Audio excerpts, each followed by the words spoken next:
This isn't just a podcast, it's a reminder of what makes America stronger isn't a headline or a hashtag. It's people, from the ones building our homes to the ones rebuilding their lives. Veterans, tradesmen, neighbors, and volunteers. Real people doing real things. Here we find common ground first, and then we work on our differences. This is the Collective Perspective Podcast, where purpose, people, and progress meet. Here we are with Logan, going to Wright's Welding. Let's see what's inside here. House on the river. We showed the customer. They showed us what they wanted. They had an idea, and we usually do straight pickets. They wanted some curves. Right. So we gave them the catalog. We said, hey, choose. You don't have to choose that. So we showed them where they can go look at the catalog online, and they chose these right here. And this is, they wanted a big rail for here, so we talked about the size. Foremost, what we need is PPE, proper protection. That's yours. Open those up. Get this jacket. Oh yeah, that's that leather. That's gonna keep that fire off the burns.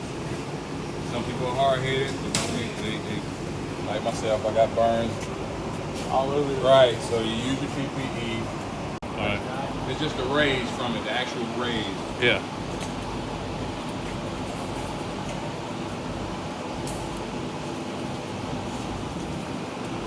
What you think, Logan? Pretty cool. Yeah. There you are. So we get our ground clamp, just like a battery. Battery for a car, you ground a negative and a positive. Usually, 95% of the time, it's always on the workpiece. So we'll set that to the workpiece, and that what that does, that grounds all the metal around it. This is not touching this, no problem. Even if it was, it wouldn't bother at all. So what we're gonna do here, I'm gonna tack this up. You can put your hand down. You put it down. Okay. You right-handed or left-handed? Mostly left-handed. Okay. Good to know, because you want to kind of get your preference. Richard. Yeah. Stand at a different angle. You can't see anything. Oh, okay. And I'm just tacking it up. Oh, okay. He's looking at your back. Got your hood down? Yep. Get closer. I can go over here. No, you good. I just need you getting closer. right there. Yeah, I'm pretty close now. Okay. All I did was tack it so it won't move. Okay. So now, here, there you go. Come over here. Yeah, that's right, Jeff. Good job. Sweet. Yeah, look. Now you can see it though. You can see it, right? Yeah. A little bit. Right here. Yeah. So I'm gonna just hold your hand. What I want you to just do, I'm gonna hold your hand. Alrighty. Right? So what you do is we're gonna just hold it and drag. Yeah, I do. Yeah. Any kind of speed that I can take it So what we're gonna look at, it's gonna make a puddle. Okay. And then once we get that right puddle, we're gonna just continue to travel with that. Alright. The size of that puddle is gonna dictate your speed. Okay. So with the big puddle You're gonna go a little bit faster if it's too big. So we'll find out what's just right, and then you go from there. So I'm just gonna hold it. And you don't fight me, you just relax. Okay, ready? It's gonna spark, don't worry about that. Nice and slow, you see the puddle? Nice and slow. It's going in the top metal and the bottom metal. That's it. Don't start falling, don't slip.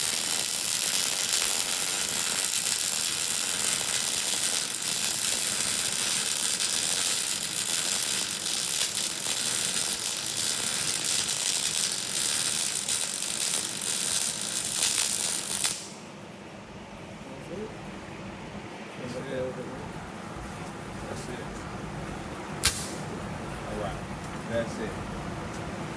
That's That's what we're doing. Top and the bottom. That's what you want.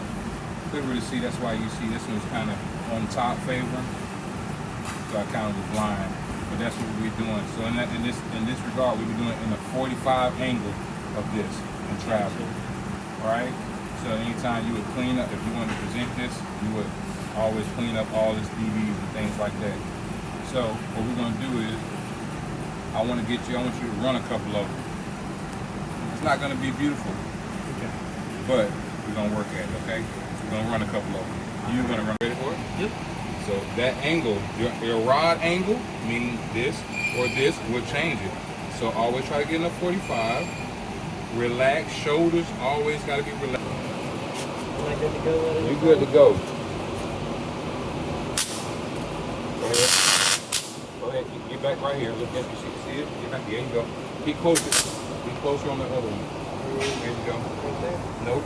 140. Yeah, right there. Slowly. Yep. Good. Travel. Good. Hold on. Travel. Nice travel. There you go. Good. Absolutely good. Good. Good. Good. Good. Keep it. Don't travel. Don't run. Don't run. Slow it. Yep. Too big. All right. Good. So you did good. When you go to examine it, you will see right here where you started, you got really good right here. You got really good right here. Okay. And you maintain that through that.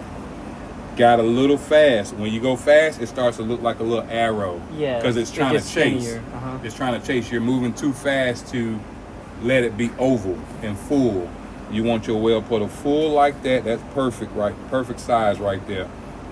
Get right here. That's a little big, so you see he slowed down. Uh-huh. Don't worry about the getting off of that. You'll get that later.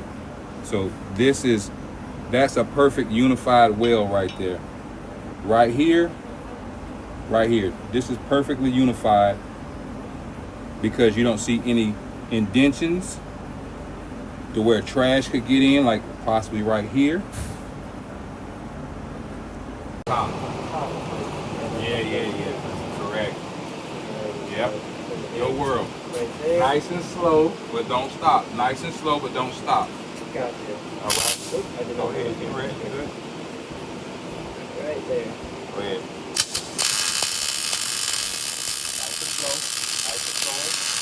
Here you go. Nice and slow. Good. Nice and slow. Good. Nice and slow. Good. Nice and slow. Maintain that. Good. Good. Good. Good. Slow. Good. Good. Good. Good. Good. Pop off.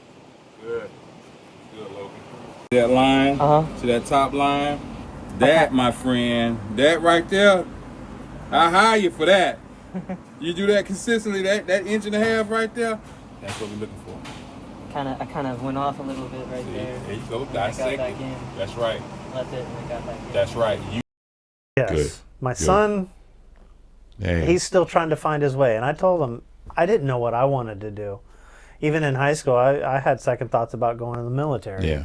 And that was when we decided to, when I went to the military, I was like, all right, this is my job. This is what I do. And most of us at that age, if we don't have, even if we have that guidance sometimes from our parents or whoever it may be, it's still hard to, as a young boy, teenager, figure out, like, you He know still your wants to go direction. play with his friends and You go know your fishing. direction.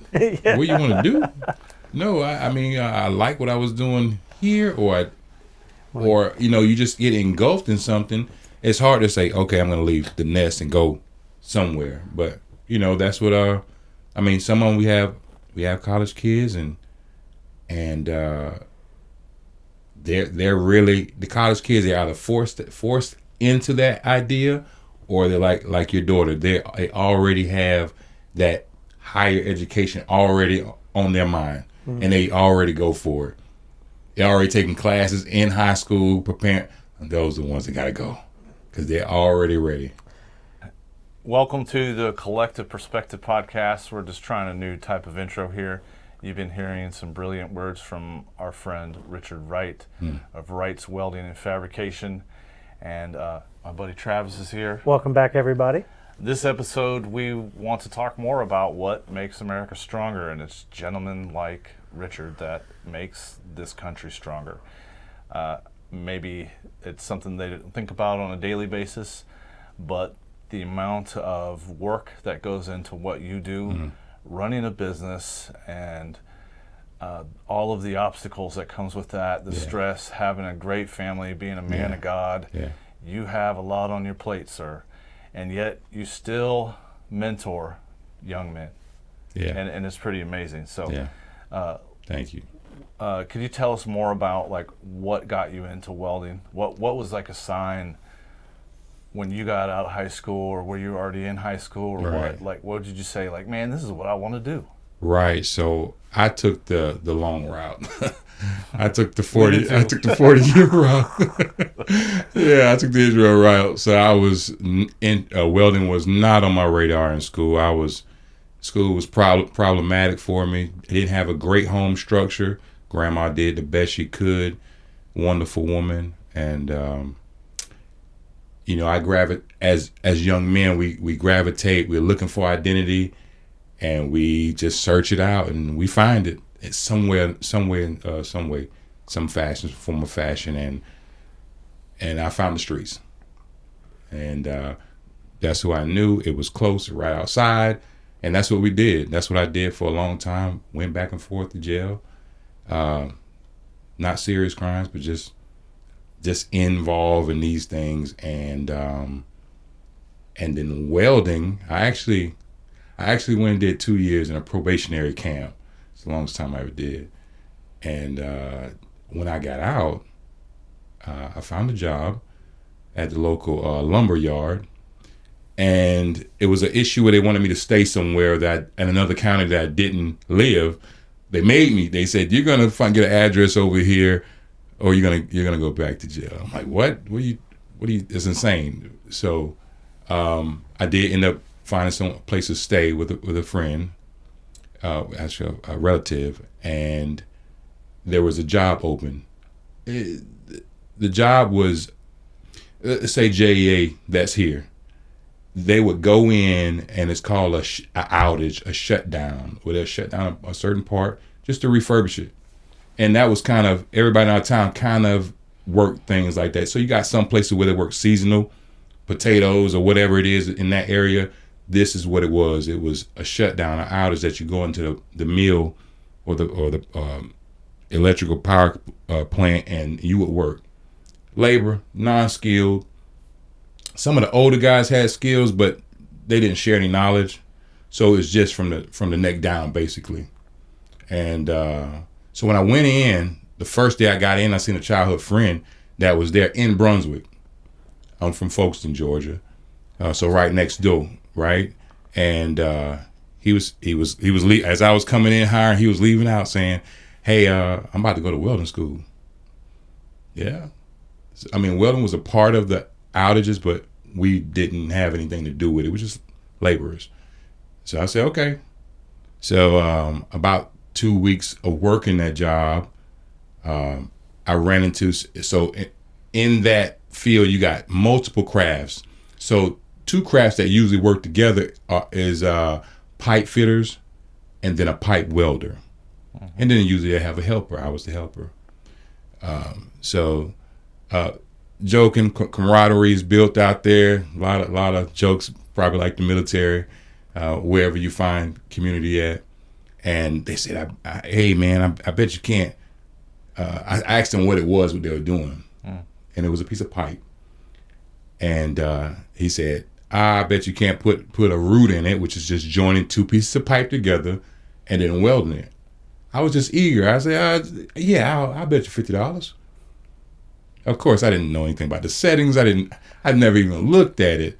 And I blew the pipe up. It was just a mess. They probably tricked me. I paid them this $50, and then my friend called the next day and said, "Hey man, I'm in school, man. What's up?" He said, "You can be in school next week." So they would, every 3-week interval, they would just bring new people in. And I was like, okay, I'm gonna go. I didn't have anything. I said, I'm gonna go. And that's what I did.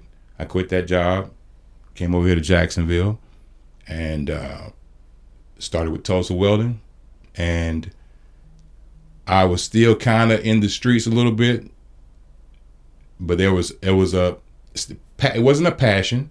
I didn't love it, didn't have any kind of ideas about the welding, but I did it. And then I ended up quitting the welding school halfway through to go work. It was a legal situation, and I pretty much was on the run. That's what happened. And I said, I got to get out of town, you know. And I went to Ohio. My first welding test. I wasn't finished with school. My first welding test, and I passed the test. And that started it right there. It wasn't. I worked that job. They didn't really let the rookies get on, so I didn't really get to weld. Still was running around doing my thing. They did let us get a little piece here at the end, but they let the veterans, because it's a critical project. Welding's very serious, so they know you're new. They're gonna try to, if they're wise, they're gonna put you in good positions of something that's not gonna. So that was 05, 04, 05. I didn't pick it back up until 07. 07 came, and it was legal issues again. And I was like, I was maturing at that time. And I was like, I'm just sick of this lifestyle, up and down, the ebbs and flow of it all. I need an out. I thought about it. I got that welding. And for the first time I used it, it was a tool. And I left and I went to Kentucky, which you see my phone number is a 502. Yes. From that time, 2007, 2008. And I ended up meeting my wife in Kentucky. Okay. Yeah, she's from Kentucky. And it just... Is there any type of Kentucky joke about being from Kentucky? It probably is, but no, it's probably not funny. Yeah, it's probably none that I've heard. I'm sure it's out there. Right. But what happened was I now was homeless in a sense, because I was on the road. That was it. Even though I met my wife, she was in college, I just went job to job, because all the jobs are temporary. Even the one with new construction is longer. They would build a whole unit to add to a JEA, and we would stay there for a year, 2 years. And that's what I did. I stayed out there for a year. After that, I just started hitting the road. I was on the road in my suitcase, hotel to hotel. And what happened when it come down to, it was a necessity for at first. And then as I was by myself out of the element that I was comfortable with, I was now in a position where I was competing. So in these jobs, they have a startup, which is like pre-outage. Are there ratings for your skill levels in welding? Like master, intermediate, novice. Maybe novice. In the depending on the industry. I came back when I moved to Jacksonville, and I found the shipyard in Jacksonville. And when I went there, after being a couple of years of welding in that field, they had it leveled 1 through 3, and I was like, oh yeah, I'm a number one. I've been doing this, and I went in there, and it was like, okay, what's your experience? I'm like, I was like, I've been welding plenty of years here now. Have you welded in a shipyard? I was like, no. Well, you're number 3. So I had to start all over, and rightfully so, because they had different standards. The ABS was different standards than the AWS, American Welding Society. They had more stricter guidelines and criteria you had to meet. And it looked, you welding on ships. And somebody's life depends on that. I mean, it depends on it all the way around, but this is moving. this is A vessel. This is vessel. So it's a different standard. And I would lay my welds down, coming from a prideful, I'll get back to that, competitive type thing. The inspector, when he first went in, I'm like, yeah, he's going to come out like that guy right there. And I got humbled. I went inside. He said, yeah, I left some marks in there. You can go and check those. I went inside, and it looked like my 5-year-old had went in there with a crayon and marked everything up. I was like, what? But it's just different. I learned it was different standards. And but getting back to the competitive side, I found myself by myself, not traveling with anybody, and going into these towns that's off the grid, and out of 300 people, you know, I'm one of 4 or 5 black men out there, and I didn't know anybody, have no relationships, so it was an isolation moment. I was like, okay, but this pre-outage, these guys get there first.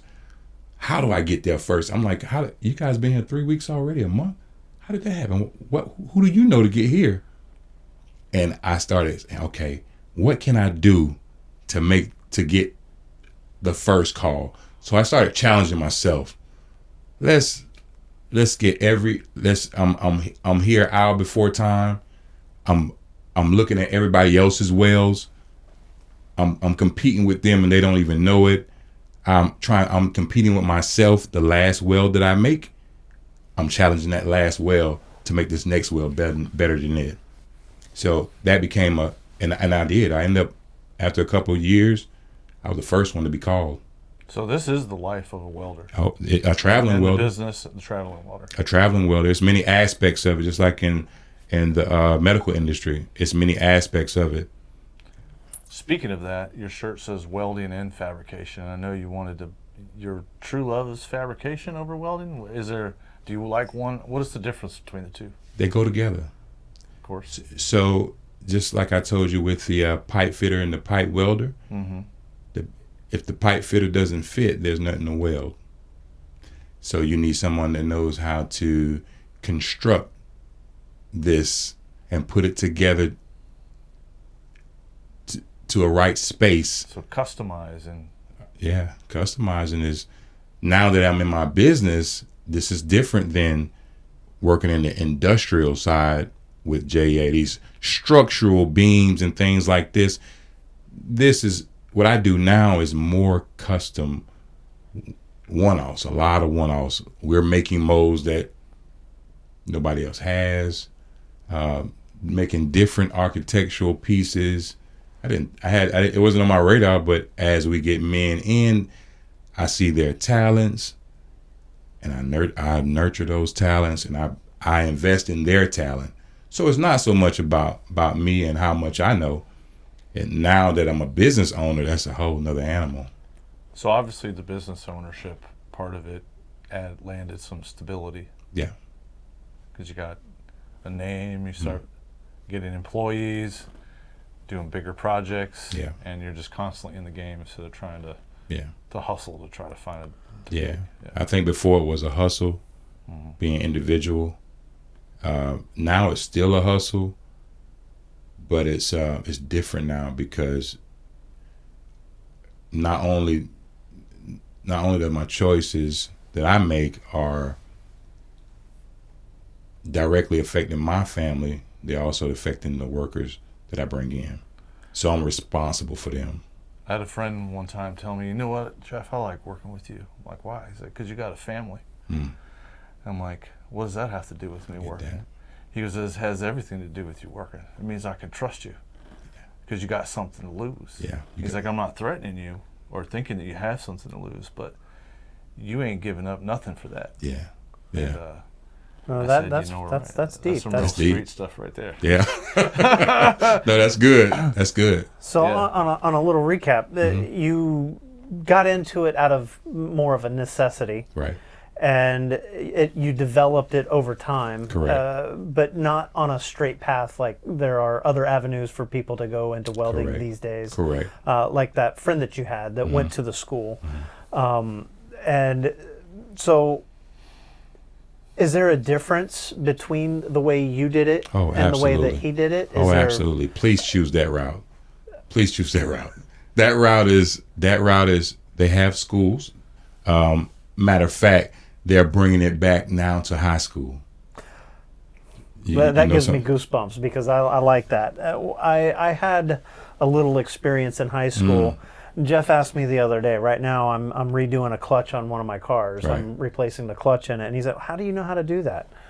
That was you that said that, right? Yeah. He's like, how do you know how to do that? And I was like, well, in high school, I worked on cars. I had auto mechanics. And we built ceramics. We built a Making different.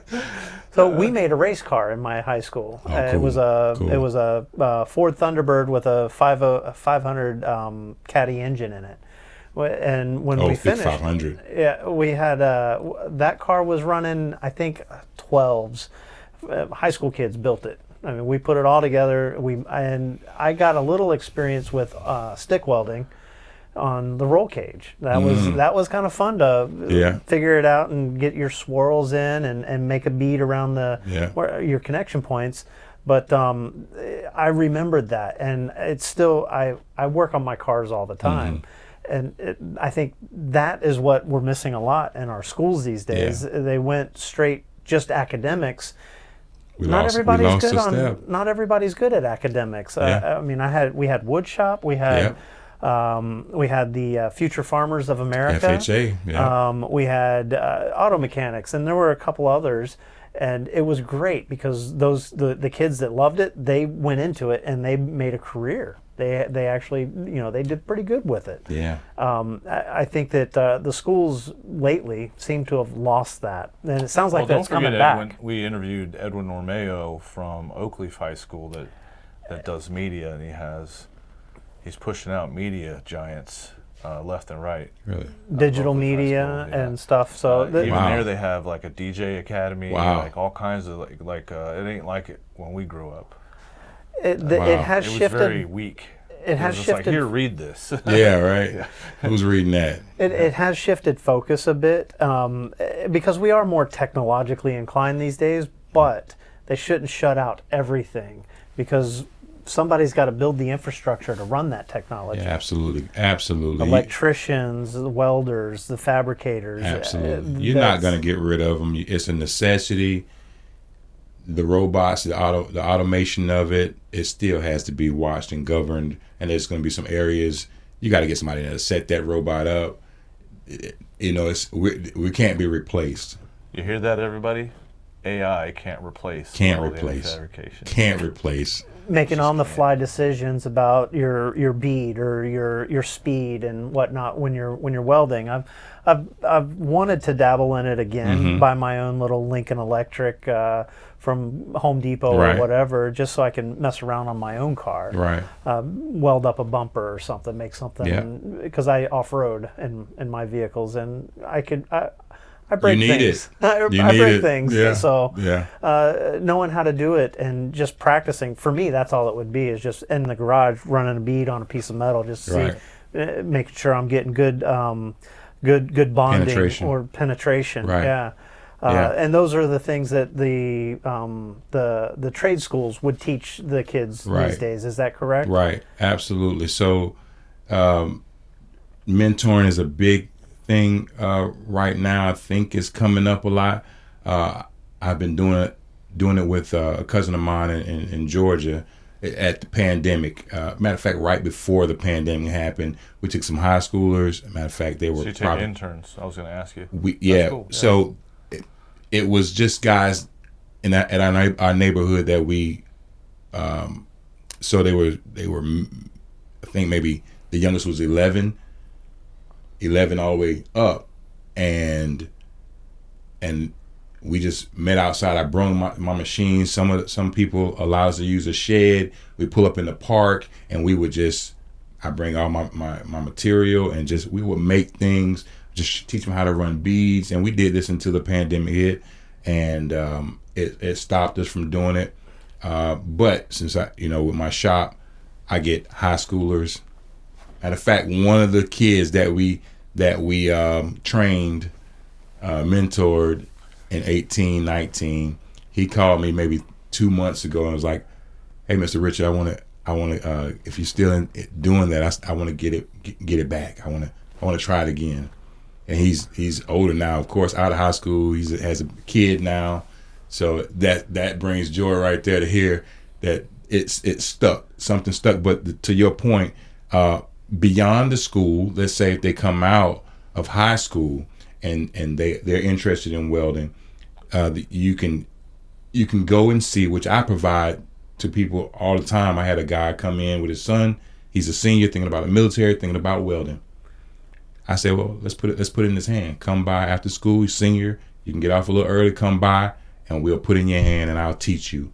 And just let you. And he was a natural. I don't know what he's going to choose.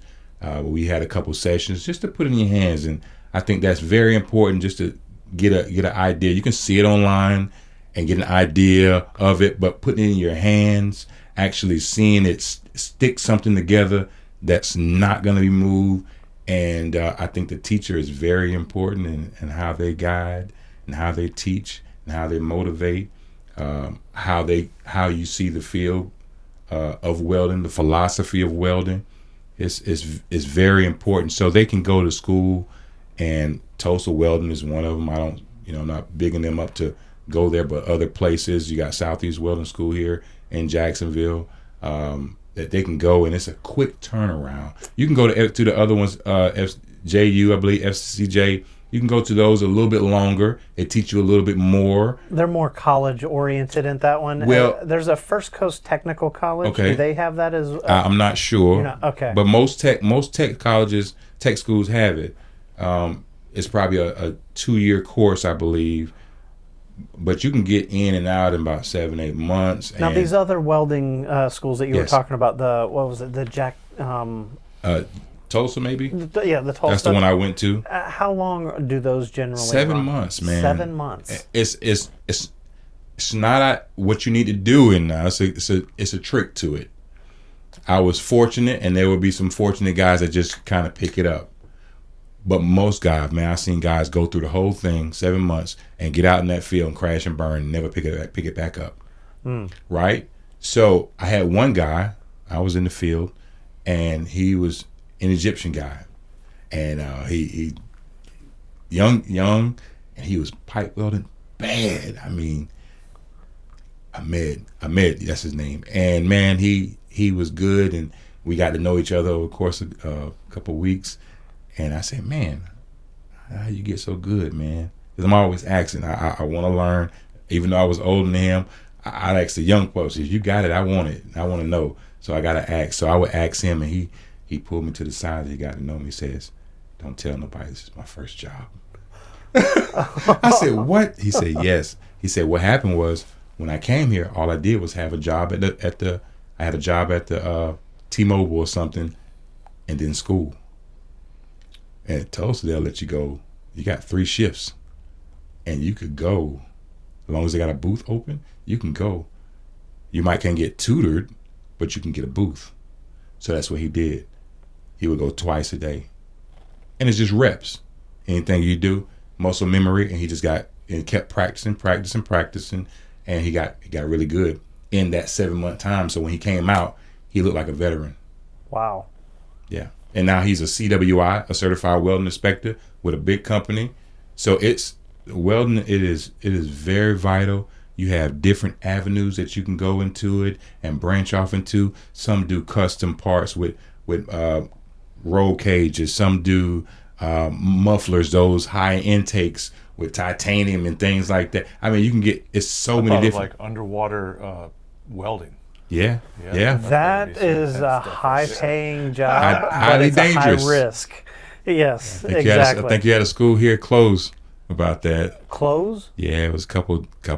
They wasn't running it right. Let's just say that. Okay. Maybe a few bad instructors, as I heard. I'm not I met one guy that was there. He said, yeah, it was a little rough. My son mentioned something about underwater welding, and I told him, I was like, yeah, that's a little more risky because the gases and how they react underwater. Yeah.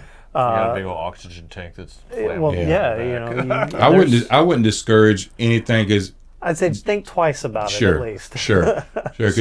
Start with welding first. Yeah, right. Put it in your hand. Go see Richard. Go see Richard. Let him put it in your hand for a while. Right. So I mean, one could change his trajectory very quickly, but with the right guidance into it. You need somebody there that's went through that quick process to tell you, okay, these are your avenues.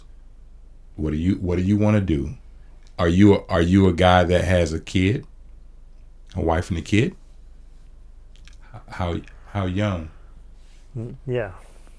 Okay, kids? Oh, great. More options. Pipeline welder. They're loaners, make crazy money, but they have to invest in their own rig, whole truck. They have to learn the business about that, and they're gone. Sort of like what I was doing, but it's often, no man's land. More or less an independent contractor at absolutely. that point. Okay. Absolutely. We're kind of at that point. Sure. But there was one thing I wanted to ask you before we finish is, and this may be a long-winded question, but what does welding mean to you personally? It's a good question. I think out of all the things we've asked you so far, there's been so much great information, but that's kind of what I'm earning for. Like, what is it to you personally? And personally, I would say that it represents change for me personally, because of some of the things I've shared and how it was there at a time that I needed change. So it's precious to me because it's the first thing I learned as a craft. And you're good at it. And I'm good at it. There's nothing wrong with saying that. Yeah, and I'm good at it. I don't get to do it as much now because I'm wearing different hats. But when I go through the shop, I'm looking. I want that thing to be right. I want it to be right. I want customers to come in, seeing the welding, seeing not so much of the big jobs that we have. Doing the custom parts is a great experience, but seeing those parts that people think is hopeless, they come in and they're like, I don't know if you can do this, and I'm like, if you give us an opportunity, we'll give it a good shot, and we get it done. More than not, we get it done. So seeing us come through for people is very big, and that's because of the welding. That's because of the fabrication, learning the characteristics of the metals, and just having that relationship with it. So it's changed, man. I think it's pretty amazing, the strength that it's given you, how you're a contributor to society. You're obviously a great father. You've gone through some adversity, but who hasn't? I mean, right. Everybody has to their own level. All three of us do something that we absolutely love doing, and I think that's really what we're trying to tell people is like, find something that you love doing, and go do it, and go make money doing it. Go do it, man. You never have to work a day in your life. You're going to be sad or depressed or. We go through these life changes. It's going to happen. Yeah, find something that you're passionate about. Yeah, and give it your all. Don't do nothing half-hearted. Give it your all. Wake up with it. I wake up with it. I have to suppress that thought and say, thank you, Lord, for another day. And now I'm back at it. I go to sleep with it. Yeah, it's important. Well, I think it's amazing that you went from your past where you were, and since about 2008. That's not that long ago. No, that's what 12, about 15 years or so, roughly, give or take. How long have you had your own? You've been the owner operator. Over 5 years now. Over 5 years, so close to about like 10 to 15 years. You went from a novice, a beginner, to owning your own place, and realistically, for yourself. not even having that student loan debt that a lot of kids have. So that's amazing. It was like $4,000 then. Right now it's like 20. and considering what colleges cost, Right. that's a deal. Right. So Yeah. that's amazing. No, thank you. Hey everybody, thanks for watching. We hope this inspires you. Richard has a great story about overcoming obstacles, and in the end, that's really what matters, right? Yeah. What happens in the end, Yeah. and what's going to happen in your future. Yeah. You have a very bright future at 5 years old. You're still a baby. That's it, man. You know, Richard I am. Wright's Welding and Fabrication could be a multi-million-dollar company coming up. Well, let's pray on that. But Yeah. thanks for coming out. I appreciate you, man. And we appreciate you, man. No, I appreciate Yes, you. Keep thank doing you. what you're doing, man. You too. That like that. mentorship is very important, I Yeah. think. So please continue. That's awesome. Thank you, buddy. Appreciate Thanks it. everybody for watching. Yeah, Peace man. out. Yeah, man.